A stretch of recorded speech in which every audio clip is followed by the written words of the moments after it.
So how I lost a deal for $2,500.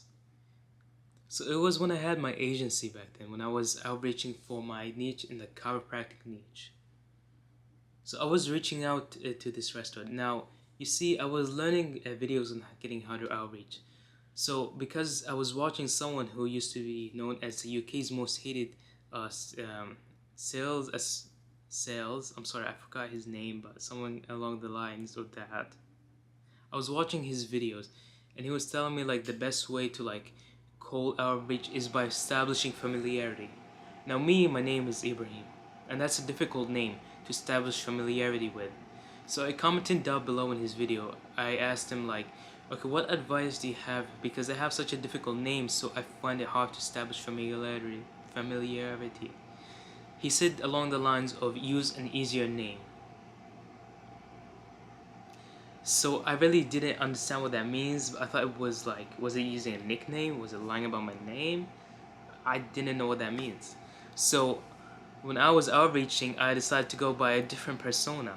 I went something along the line of like David, because that's such a common name that it could easily establishes familiarity. So I was using his outreach methods. And I was like, to the gatekeepers, hey, is name here? And they're like, yeah, they're like, can you give me on the phone, this is David, etc. and all of that. So once I got on the phone with the guy, he was like, wow. I was like, okay, hey, sorry about you, but this is a cold call. Can you have 1 minute of your time?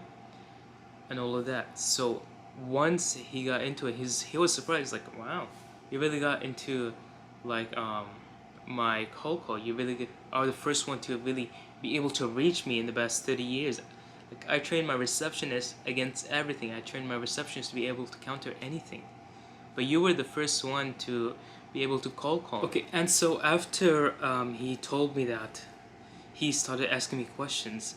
Now, when he told me that, I was really happy. Oh, hold on, the camera's not pointing at me. Okay, so when he told me that, I was really happy and excited at the same time that I was the first person to be actually able to get past his gatekeepers to go to talk to him.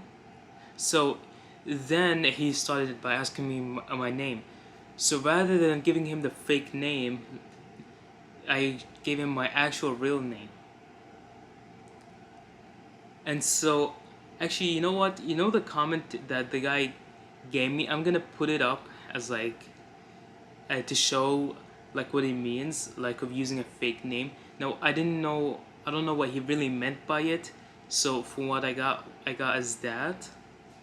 So then the guy started asking me for my name and my information, and he was asking for like leads in spinal decompression. So I was like, yes, I can definitely do leads for spinal decompression, and yes, I can definitely gather you some. So he told me like, yeah, so that would be really good for me.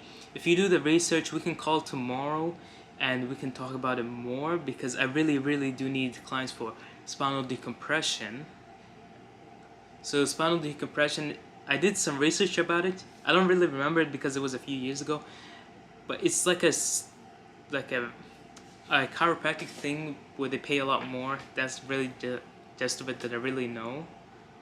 So when the guy took down my information, he took down my name, my phone number, and all of that. He told me he'll call me tomorrow. Now the big mistake that I made here is letting him control the conversation. Now take notes, but never let someone control the conversation when you're trying to sell to them. Because as a salesperson, as an entrepreneur, as someone who's trying to sell your product or service to them, you always have to control the conversation. So after that day, came the next day. After that day, I spent most of the day like doing research, working, trying to figure out the things for him. And after that,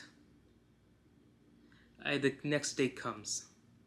So the next day comes and I'm waiting for the guy to call. And when he's calling, I'm waiting, I'm waiting, nothing. I'm like, okay. So I call the clinic. Nothing, because the clinic was closed during that time. Because he told me like, I have a meet. We don't open on Tuesdays, but I have a meeting on Tuesday, and I can call straight after. So I waited, waited, and waited. It's still nothing. So the next day comes. I call the clinic. I tell them my name, and they hang up. So I'm like, oh, okay. And then like 4 hours after, or like 5 hours after, I call them again. I tell her my name, but this was a different lady now. She doesn't hang up, but like she puts me on hold to go to that guy, but then she hangs up. And I'm like, okay. And then 2 more days pass, and I call back to check to follow up, and same thing, they hang up. So what really happened was, or what I'm assuming happened, this is my assumption from all the events that happened. But my assumption what happened is the guy went and talked to his receptionist about it, and they talked about it, and they mentioned my name. And then the receptionist that was probably there mentioned that I mentioned a different name.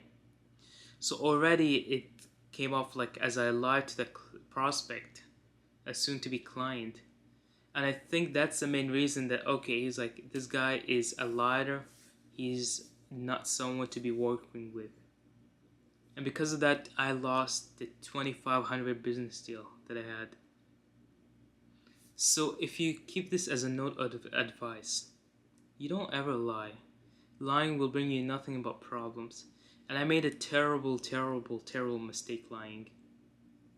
I should have taken into consideration more what the guy really said, or what he was implying, because I really didn't fully understand it. I just took it like, oh, as in change your name.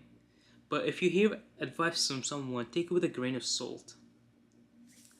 And I think this is a really important lesson that I wanted to share with you guys. Something that you might be aware of, something that you might struggle with. Like say you have a difficult name like mine, Ibrahim, where you really can't establish familiarity. Don't resort to lying. Just keep trying, okay? As always, thank you for watching, and you can check out this other video right here, or maybe it's on this side, where I